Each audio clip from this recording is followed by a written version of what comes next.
Welcome back, this is Goku-san DBZ, and this is a new top 5 list. Today, I am counting down, in my opinion, 5 must-play Xbox 360 games. These are games I highly recommend you check out if you don't own, or you do, well, if you're debating whether or not what to collect for.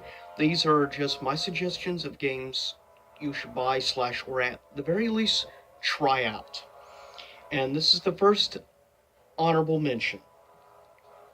And that is, of course, the Dreamcast Collection, which gives you a variety of 4 very different types of games.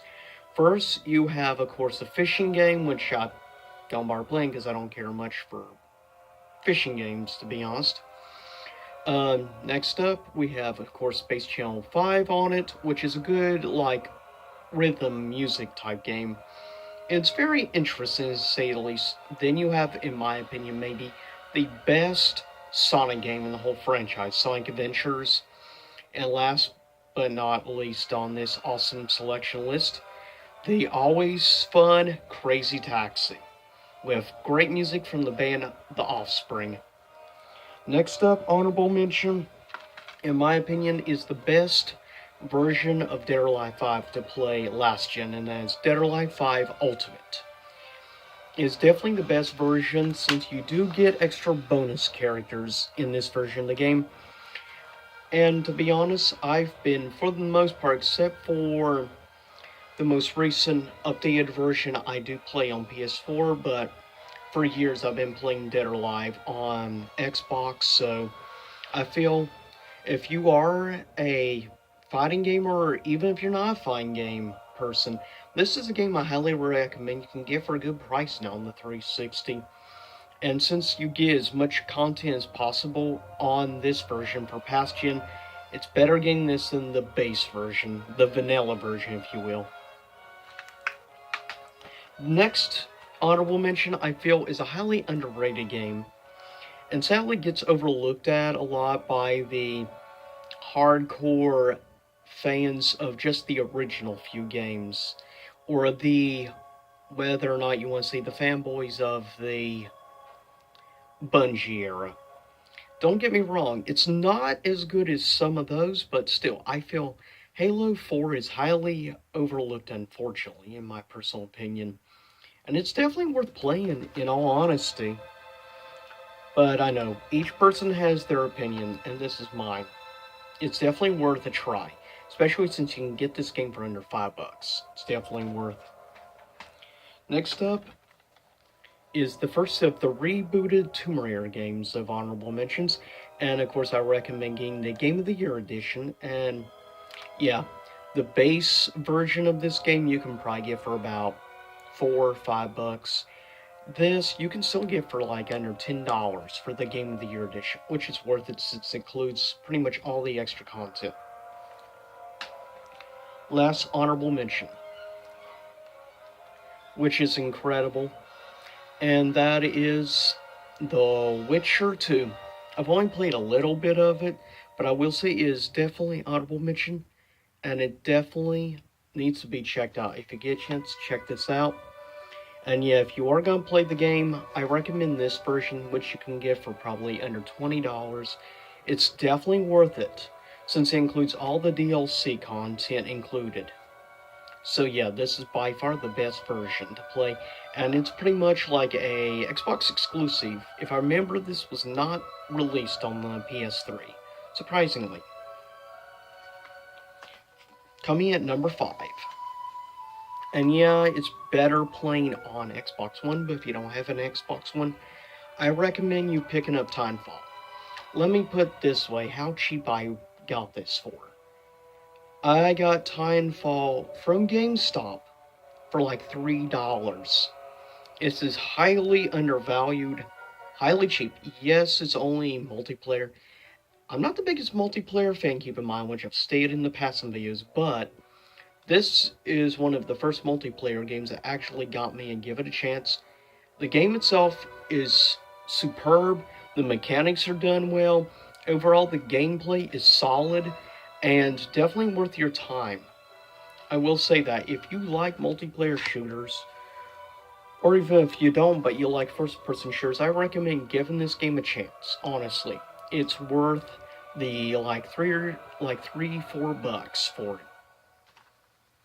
Coming in at number 4 is a great game. Now, this will run a little bit more price versus some of the other games I'm recommending. This game will set you back on average probably about $15. Surprisingly higher than a lot of 360 games, which is interesting that it goes for a lot more than other 360 games, going still under 20 bucks nevertheless. And it's definitely worth it.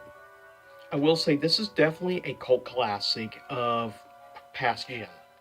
It's definitely worth your time giving this game a shot. It's a fun, like, well, not really as much open world. That's more the sequel or reimagining of Catalyst. But it's very good, and I love the puzzles in a platformer. First person view does give it a refreshing look, and I do love the colors and everything of the world. And that's a lot of fun and very solid overall game mechanics. Coming in at number 3 is easily maybe the most overlooked JRPG of last gen.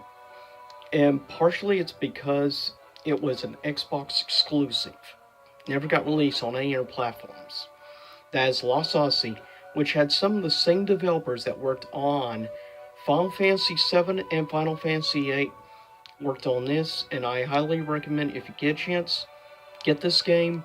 You can get this game for probably on average about between $10 and $15. It's definitely worth it.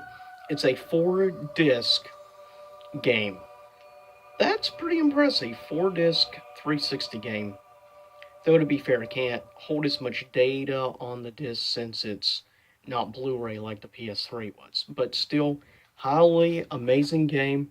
I enjoyed the storytelling in the game, in all honesty. The gameplay is good.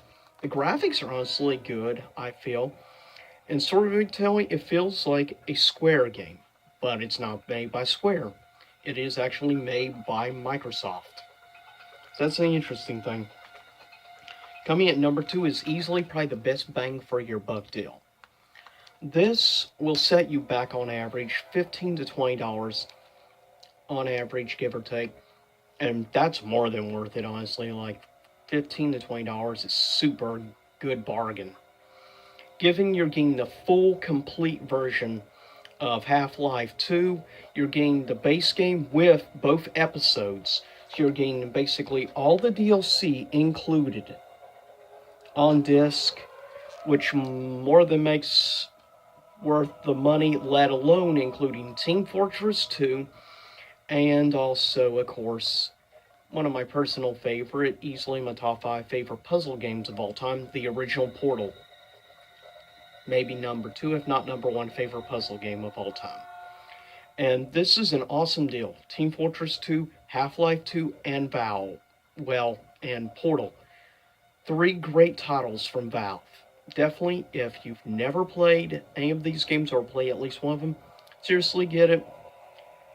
I mean, Half-Life 2 alone makes it worth buying this. And coming in at number 1, and I recommend getting the Platinum Edition, that way you get the DLC on disc. Coming at number 1, in my opinion, is Fable 2. Best, definitely must-play game on last gen. Now, on average, you can get regular base version Fable 2 for probably $5 or $6 on average. Now, the Platinum version here, you're looking at $12 to $15 for. You're paying over twice as much, but keep in mind, like I said, you're getting all the DLC on disc. I mean, you're getting all the extra content, the more quests, locations, and extra abilities and stuff. I mean, it's more than worth the money for it. I mean, you're paying, as I said, on average $12 to $15 for this game. You might be able to get for $10 on eBay. Hard to say. But it's definitely worth it. And yeah, if you've never played Fable 2, get it. Many people consider this the best in the Fable franchise. Personally, I feel Fable 1 is better, Fable Lost Chapters, but to each their own. But this is easily close second.